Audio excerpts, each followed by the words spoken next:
Embark on a journey of inspiration and discovery with the Purdue Lecture Hall series, proudly presented by the Purdue Institute of Inflammation, Immunology, and Infectious Disease.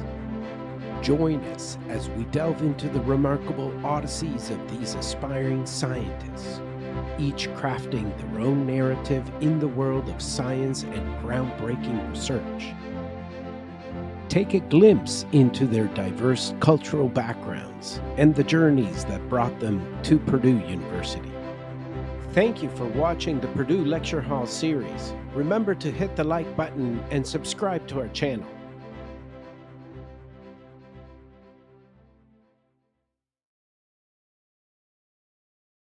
Welcome to another Purdue Lecture Hall series. My name is Tommy Soares. I'm Director of Scientific Strategy and Relations of the Purdue Institute of Inflammation, Immunology, and Infectious Disease.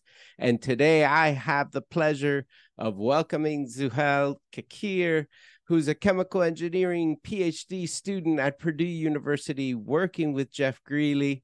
And Zuhal is passionate about discovering promising materials for clean energy applications such as fuel cells, carbon capture, and clean hydrogen storage.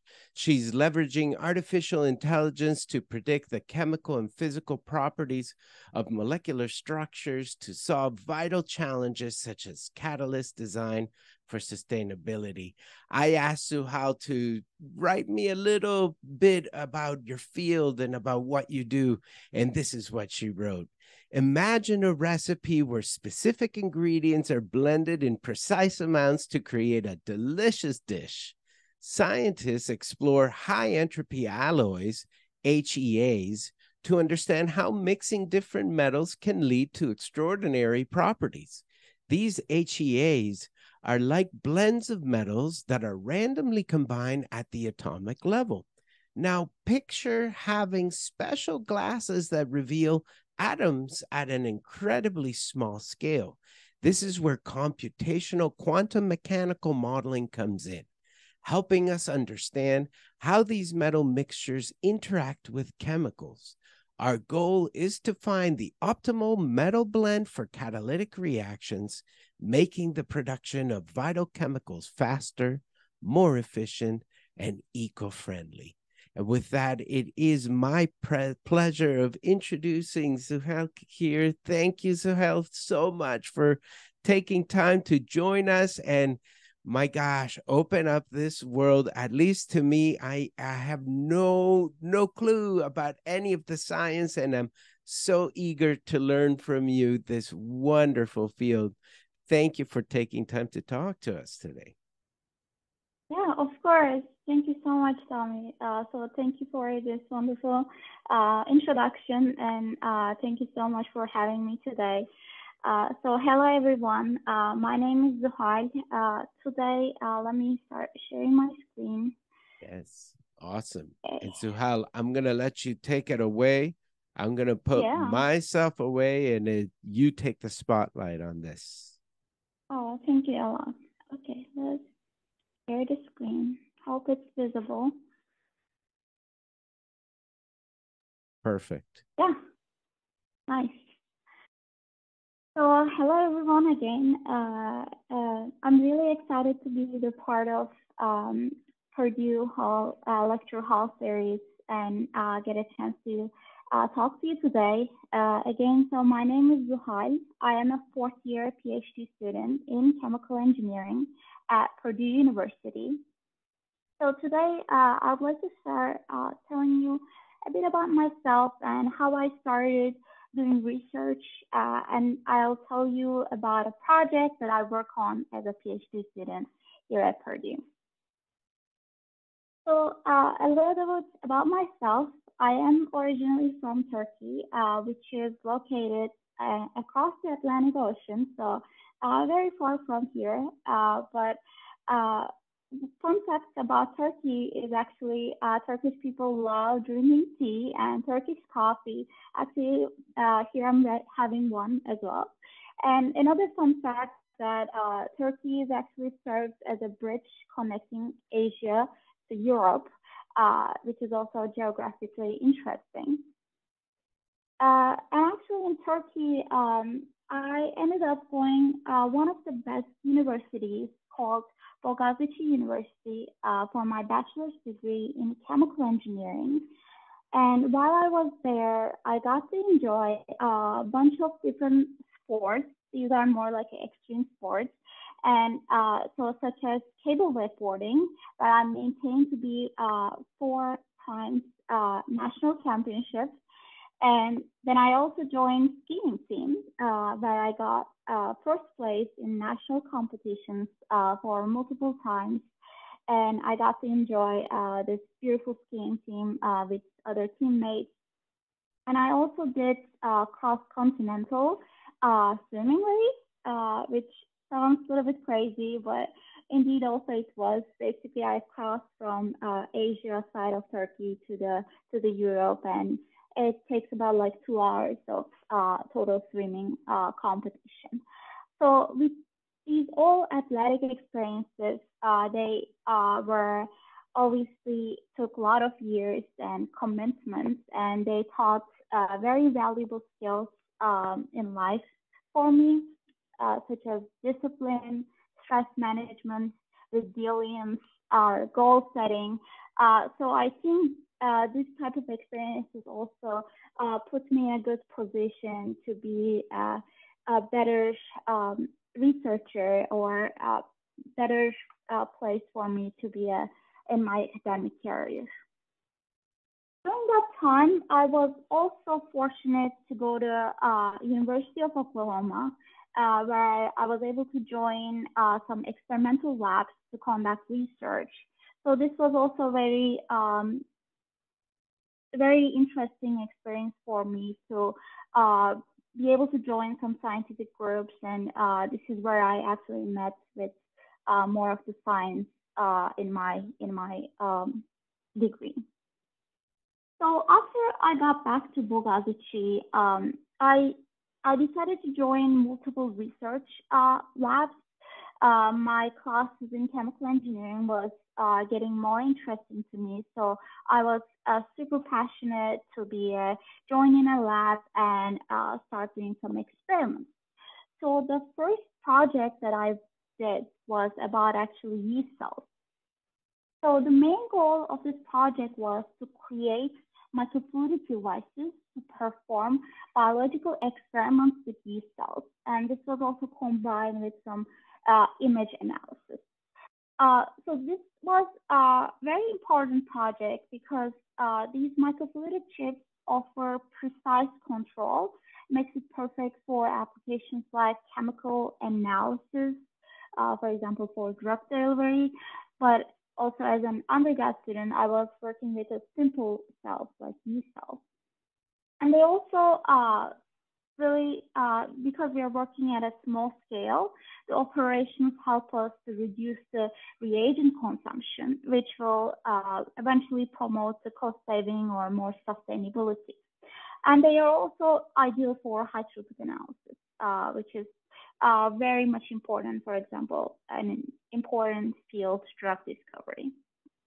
So while I was doing this project, so the main thing I was doing basically working with these small microfluidic chips, and then measuring some time result changes in response to stress.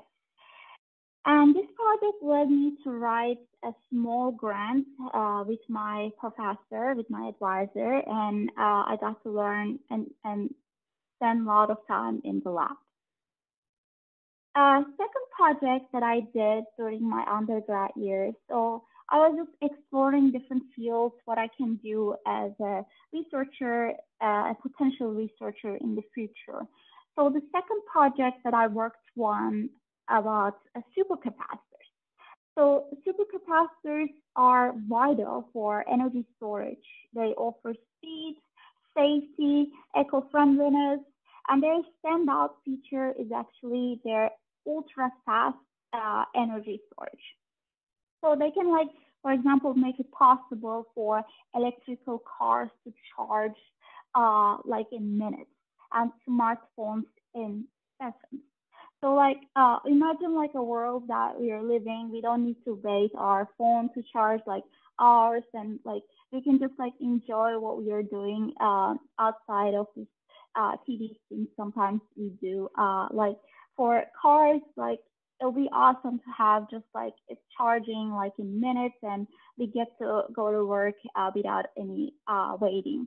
So our mission with this project was to store more energy with a less space. And this was a very eye-opening project for me because this project truly taught me to the scope of a scientific project, and more I realized that I enjoy doing research and the impact that I can make in the world as a scientist. So my part of this project was that I designed these supercapacitors. Here I'm showing just, for example, an image of how a supercapacitor can look like. So the layers are represented by the porous carbon, and also we have the electrolyte, the solvents, and other molecules in between those two layers. And I investigated certain properties that might affect the electrochemical performance on these supercapacitors. So this was really, again, rewarding experience for me in my path to be a researcher as in the future. So at this point in my life, I was actually certain that I wanted to pursue PhD. This is where I joined Purdue University as a PhD student in chemical engineering.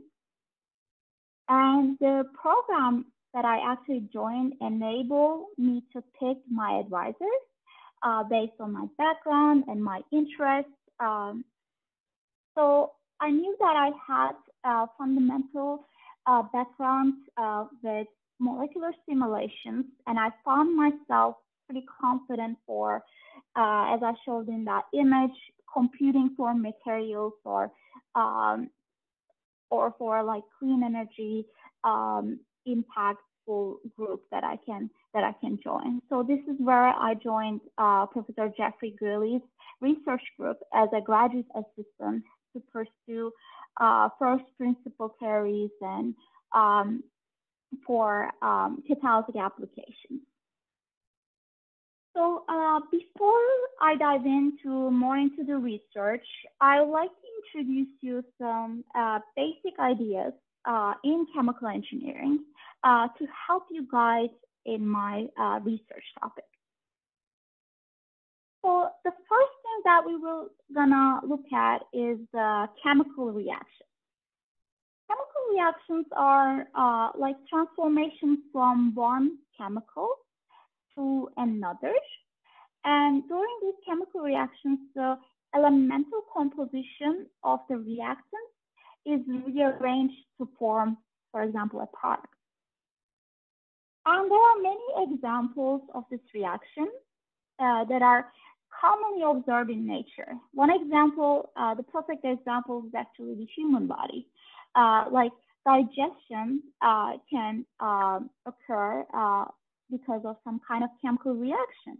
Like we eat a certain food and it decomposes into its smaller components like sugar, fatty acids, and etc. Also, we can manipulate these chemical reactions for our benefits, like we burning gas. Oil is actually available as a natural resource, and we can burn oil and generate a lot of energy from it, which is actually essentially driven the modern economy or society right now. And there are also many examples like charging or discharging battery or production of plastics, which are very commonly used in our day-to-day life. However, manipulating the chemical reactions still remains a huge challenge for us. As a researcher, one of the fundamental questions that you can ask is the is a certain reaction even possible? So we can answer this question following some thermodynamic laws.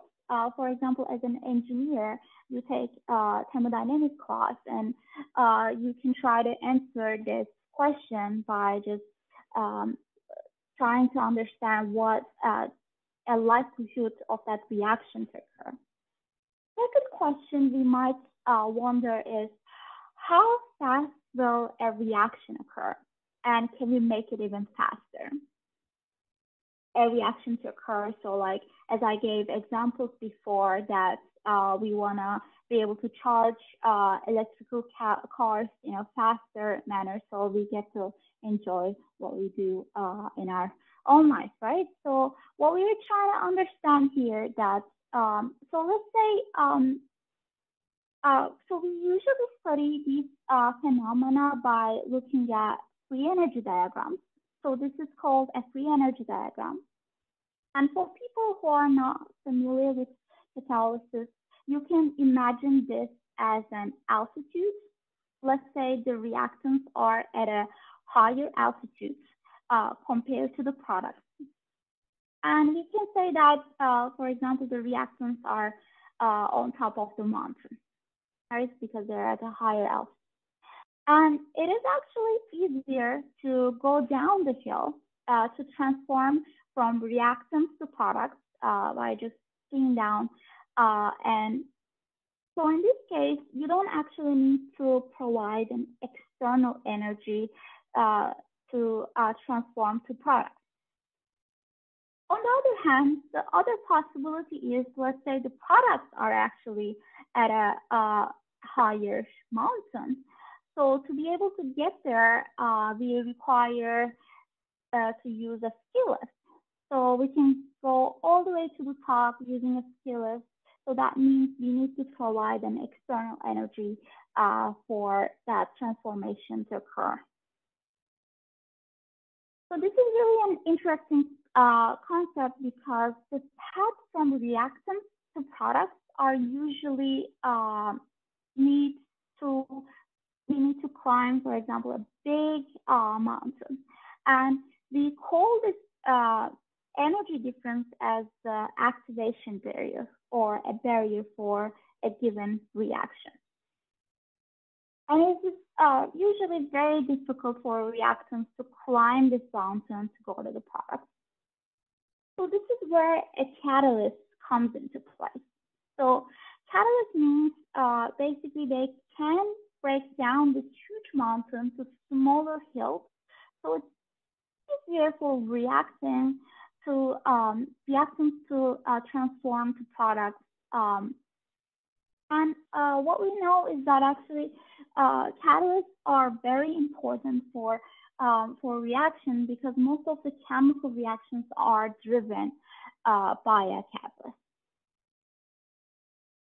So next question that we might wonder is that, how do you find these catalysts? How do you find an optimum catalyst for this certain reaction so that we can make that faster? So answer to that is that we have a periodic table, which is almost like a toolbox for finding a new catalyst. So we have these elements that are available in the universe that we can use them as a catalyst to as an advantage.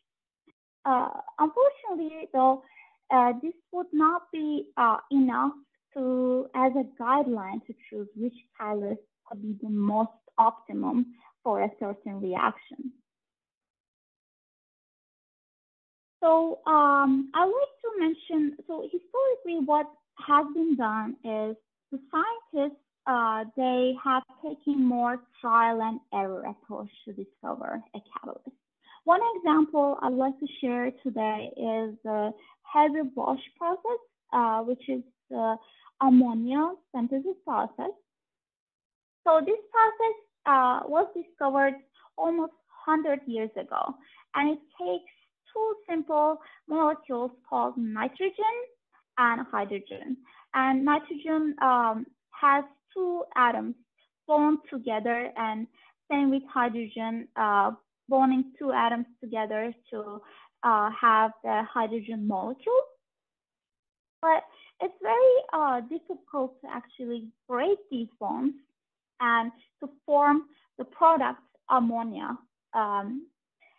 So Haber and Bosch, about 100 years ago, they actually won a Nobel Prize about explaining how this reaction works.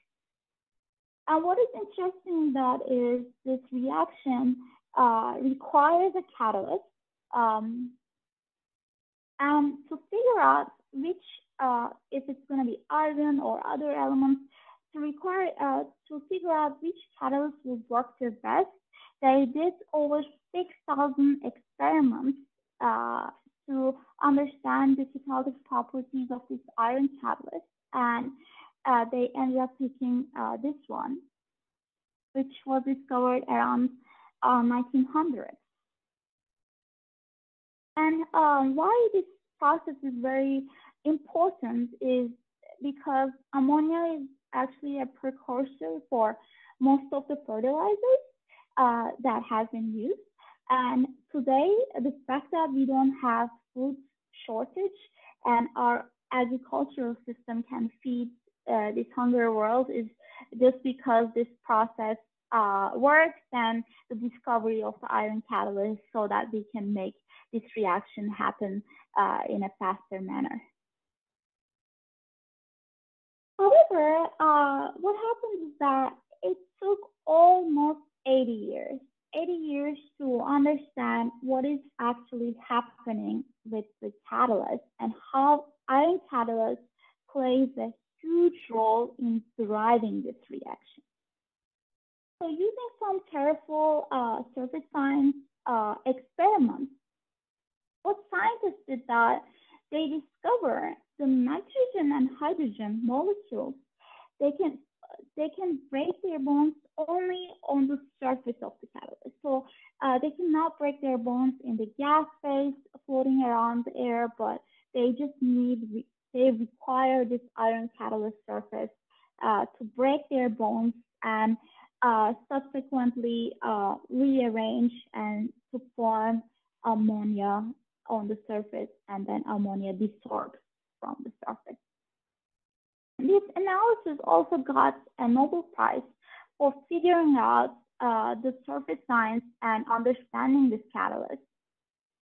And what they also discovered is that there are specific locations on the surface of the catalyst, which we call active sites. And when these active sites are exposed in the environment, they are the ones that are driving the reaction. So the main conclusion from this study was that the catalytic rate, the rate of the reaction, or how fast that reaction can be, is directly related to the number of active sites that we have on the surface of the catalyst. And so basically not like a surface area, but then the specific sites that we are looking for on the catalyst that are driving this reaction. So before we move on to the more specific to my research, so there are many types of catalysts. And what we are interested in this project is specifically metal-based catalysts or alloy catalysts. And we have motivations to study these different alloy catalysts. So the first motivation that we can have is, so alloy catalysts basically means we are combining multiple metal elements together to create that metal-based catalyst. So the first motivation that we have, they can enhance the reactivity.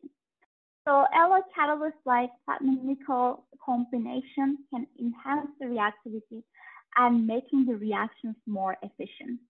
For example, again, we can imagine a car that runs more miles per gallon of fuel.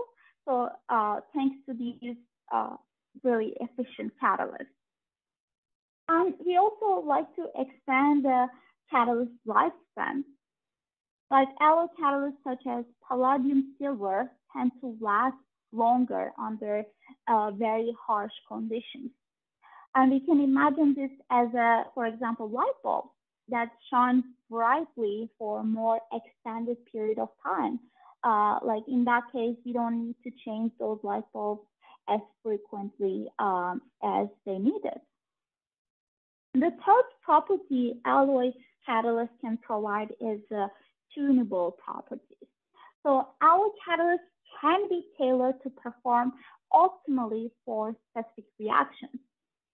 So you can think of this as like a heat system at your house where you can precisely control what temperature you want to have in your house, and you can ensure the comfort and efficiency for different situations. Like even though we change the temperature of the environment changes, so that you can tune those different properties and still work that catalyst as efficient as possible. So now we're coming to the element, like the class of material that I'm actually working with this project right now. So these materials are just a class of materials called high entropy alloys. So we would like to imagine a recipe where you use specific ingredients, and when they are blended in a precise amount, they create a delicious dish. So my favorite is like pancakes. If you put flour too much, it doesn't work. It doesn't taste as much as it needs to be. But so scientists are trying to explore high entropy alloys, or HEAs, to understand how mixing of these multiple metals can lead to extraordinary catalytic properties.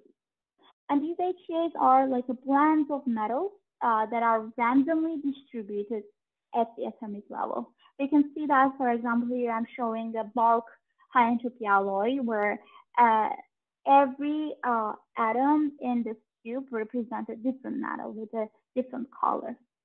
Or here we are seeing other nanoparticle, like sphere-shaped nanoparticles on the carbon nanosheet. So this is how they might look like at the microscopic level. So luckily, we also have collaborators in this project, Professor Chao Wang and Professor Bing Hu. So they can actually synthesize these nanoparticles using special techniques called thermal shock process. So this process relies on, as I showed earlier in the slide, that they can basically apply really high heat.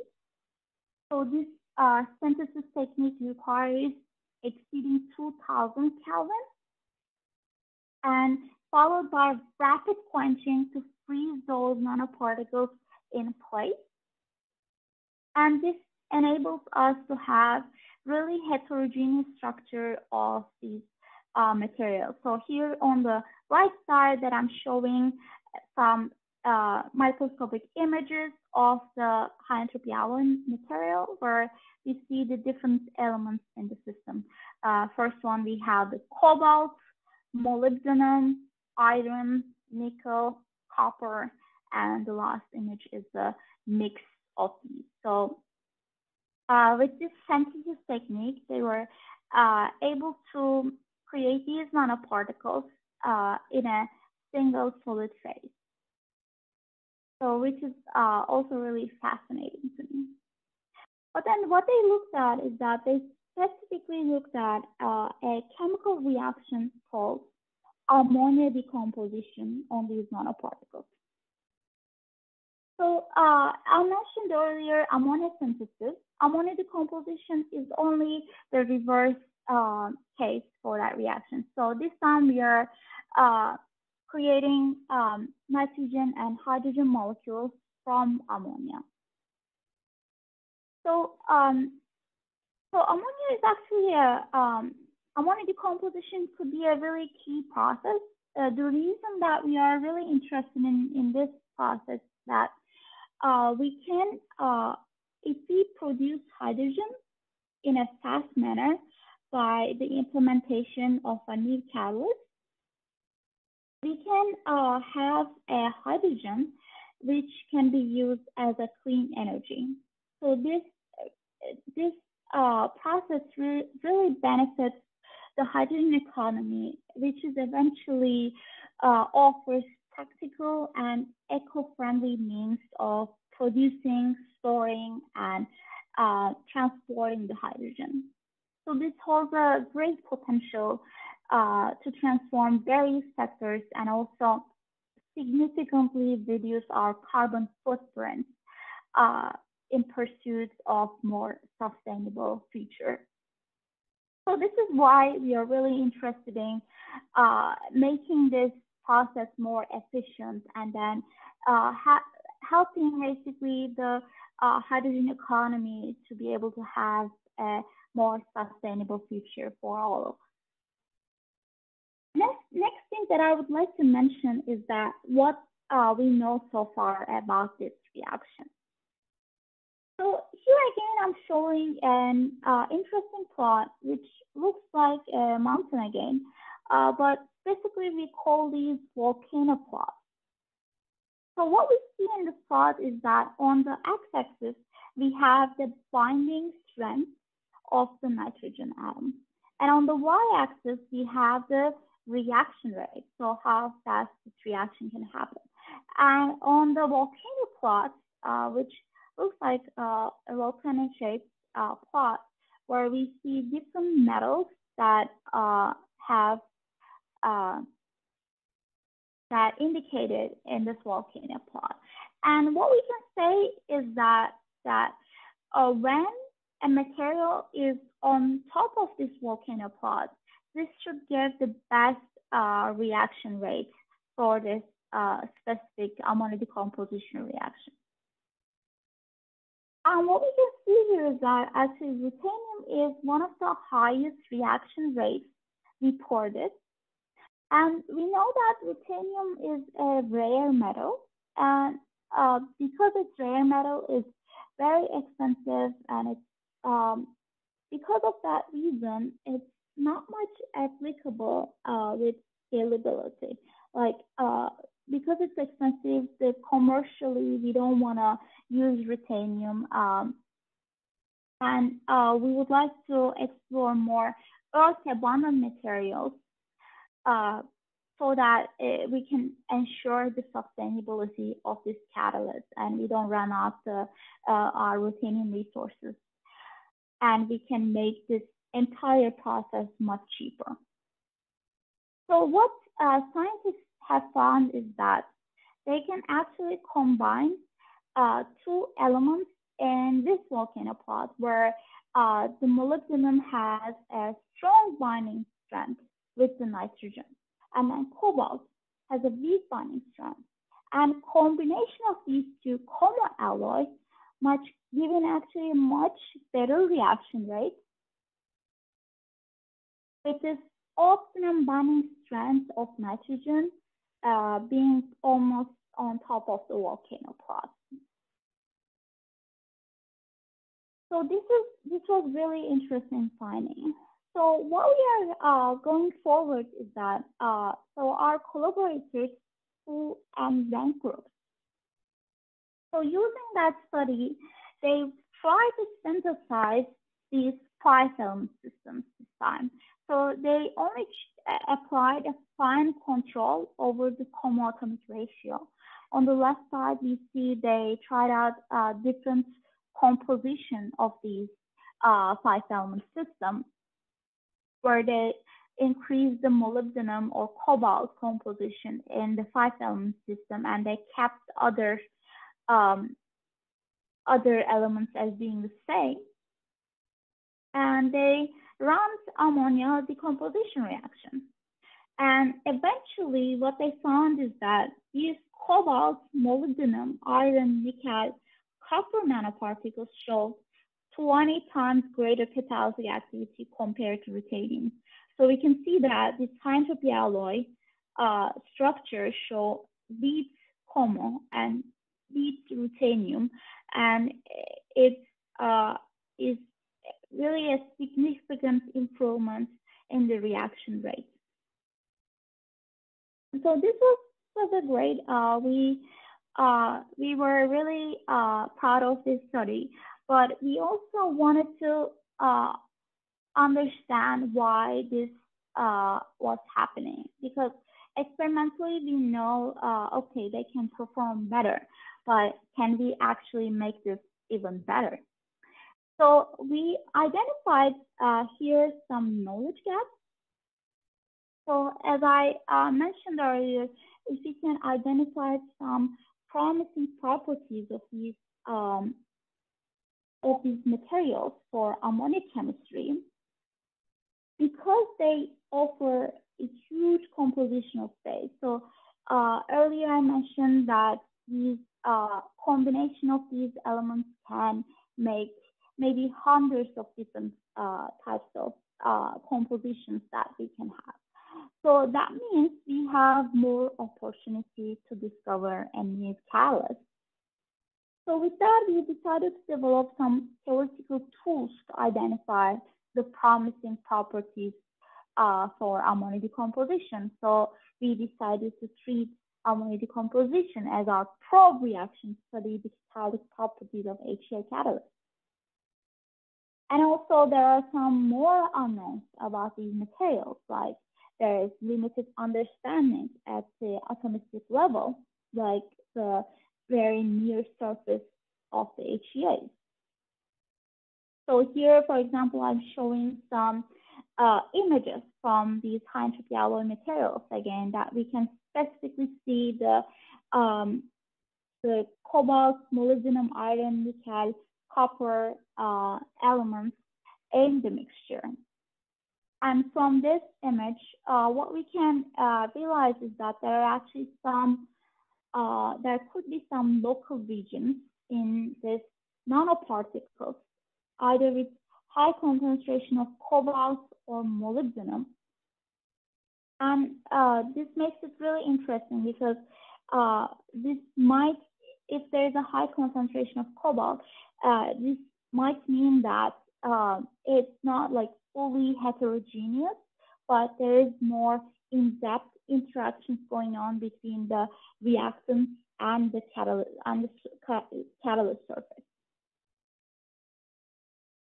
So with that, I'd like to actually just give a couple of things that we found so far for these complex material. And here we are seeing again a free energy diagram that I showed earlier, where we are trying to basically with a catalyst reach from point A to point B, which is like reactants, products, and we are trying to make this transformation as fast as possible by studying a free energy diagram where we see the free energy on the y-axis, and this is the reaction pathway where the transformation happening from reactant to product. Now I'm going to show you an example from it where we see here an actual free energy diagram where we have the free energy at a specific temperature on the y-axis, and we have the reaction coordinates of the ammonia decomposition, where on the as a reactant we have the ammonia, and as a product we have the nitrogen and hydrogen molecules. So what we see here is that we have multiple reaction steps to be able to reach to the product even, where the ammonia gets absorbed on the catalyst, and then one hydrogen atom dissolves, another hydrogen atom dissolves, and then another, and finally nitrogen fully dissolves from the catalyst, and we can have our reactants. So by studying this type of free energy diagrams, we can see how fast or how much energy requires to be able to reach those products. And what we have seen so far is that the high entropy alloy surface might look like this, and the methanogen could be attached on the various active sites, like could be here or in the next image, could be another active site. So there could be really a lot of variations in as an active site. And what we can see here is that instead of one free energy, right now we might have distribution of energies. So with that, these lot of questions in mind, but we are trying to still make this study even better, and this was like more preliminary result that we are seeing, but we are still working on this and hoping to make it better. And with that, I'd like to thank my professor, my advisor, Jeffrey Gurley, and all other Gurley Group members, and especially our collaborators. And thank you so much for having me in this talk and in the lecture hall series. And yeah, with that, yeah, thank you. Wow, Zuhal, this is an awesome talk, and what an adventure so far. This is great. So I wonder if we can go back to the side by side, and if you can stop sharing your screen, and we can get back to the bigger format. My goodness. So tell us a little bit about, what does it take? Because it seems like your level of determination is at a heightened level from your early childhood and country sporting championships. This is like awesome. This is incredible. So what does it take? Tell us a little bit about the commitment, the work ethic. You breezed over it fairly quickly, and I was like, "Oh my goodness, this is something maybe we need to talk a little bit about." And what are your tips? What are your tricks to help us all achieve more than we can? Yeah, of course. I think first and foremost, like definitely like determination. Like one thing I learned growing up, all those sport activities that I learned, like when you put the effort and work in it, you just definitely get the future achievements that will follow. So I think definitely like being an athlete growing up just helped me to be more hardworking and determined person. So that was definitely, I recommend people, even in PhD life, just go for a walk, go for a run, or just enjoy spending time with your friends. Sometimes take your time out. That will give you the energy, and yeah, just being determined that, and the goal setting also another tip that I would give. Like when you know yourself even more, like you would just like list what you want to achieve in the future, and yeah, you just go for it. How do you establish these goals? Is there a particular way that you do it that you might want to recommend? um So I think that it's just like one thing I learned on the way. Even though like you fail, like believing yourself that you can achieve, and then the hard work that you're putting will be cherished in the future. So like believing that, and then keep pursuing it and keep pushing it. I think that's the most uh, thing that I kept pushing for it, and this is how like I achieved the most of successes in my life. So even for the goal setting, I think time to time we get to beat ourselves that oh, I'm gonna fail, or you just like do all those like second thoughts in your mind that but when you just like keep pushing it and do the next thing that will come, and then you just like do 1 more hour per day or something, that would even help for you to achieve your goals. That's awesome. And I guess that the internal voice in your mind is what? Is I can do this, or one more TV Yes. show? Yes, it should be okay. I'm not feeling like it. I don't feel like doing it right now, but let me do this today because, yeah, like tomorrow will be today. You don't want to leave that to tomorrow because tomorrow is going to be you just get done with it and then move on with your life. Yes, Awesome. Awesome. Yes. Get on with it and move on just with get your on life. with it. It's great piece of advice. And I mean, are you somebody that wakes up early in the morning? When do you do your work? Late at night? Are you always doing work? What's your life work balance? Yeah, I used to be definitely a night owl that I had much more energy when I was younger.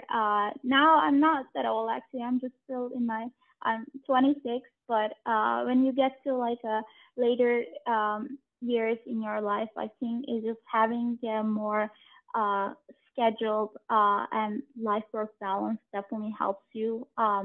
Waking up at the same time, going to bed at the same time, that definitely just uh, puts you more in a schedule that you don't need to even think about those things, and then you can just during certain time frames you can do your work, and then after 5 or 6 you can go to gym or enjoy more different activities. So this type of schedule that I'm trying to follow in my PhD life. Early on, I definitely was not doing that. Uh, well, I don't regret it, I guess, because like when you're younger, you definitely have more energy. But I think this having a certain schedule like helps you put you in a good direction. I really, really like that, Zuhal, because it's a recommendation that I think it helps a lot of us in many, many different ways. In that, as you said, you don't even have to think about that anymore. You can just set it and forget it. And it's a few less decisions that you have to make uh during your day. And there is this thing that we get tired of making decisions all day long, and there comes a time where we don't want to make any more decisions and we're tired of it. And if we start our day by deciding whether or not we should get up, or at what time we should get up, and so on and so forth, and we don't have a regular schedule, then that's another set of decisions that we have to make. So there is a decision fatigue that we eliminate by doing this schedule thing. This is a great recommendation. I think it's awesome. Yeah. Very, very good. Tell us a little bit, if you don't mind. I know we're getting out of time here, but what's next for you? What do you see? Because this is such an incredible field that you are pioneering. And I want to say that with my true respect, that I think you are a pioneer in this area where you're combining the machine learning techniques, and it's such an exciting field. Where does it go from here, Zuhal? What's Yeah. your next thing, and where do you want to take these techniques, this ability that you have retained? Yeah, yeah, of course. So I just mentioned this small part of my project, just to tell you more about like the details and improve the understanding. But always the high entropy alloy, the material that I mentioned is like really complex, and just using brute force calculations, we are not capable of looking at all different structures or the active side that I mentioned before. Yes. So only using brute force calculations would not help us so that with some machine learning techniques, we want to further accelerate those calculations and give a higher predictions for where those active sites could be and how those catalysts might look like at the atomic level. So that should give more insights for experimental scientists to understand how this catalyst works. And this will be definitely our next steps that we are still working on, and there's so many things to do, and I'm really excited how this catalyst might evolve in the future. And I'm very excited. Wonderful. And I agree with you. It's so exciting to see it. And it's so exciting to know that this is happening and that you are making it happen at Purdue University. Zuhal Cakir, thank you so much for taking time to be our lecturer for the Purdue Lecture Hall series, chemical engineering PhD student here at Purdue University. Thank you for taking us on that journey. Well, thank you so much for having me. Yeah, it was a pleasure to be here. Well, it was our pleasure to learn from you today, and I hope you have a great rest of your day. Have a good one. Bye-bye. Yes, thank you so much. Thank you for watching the Purdue Lecture Hall series. Remember to hit the like button and subscribe to our channel.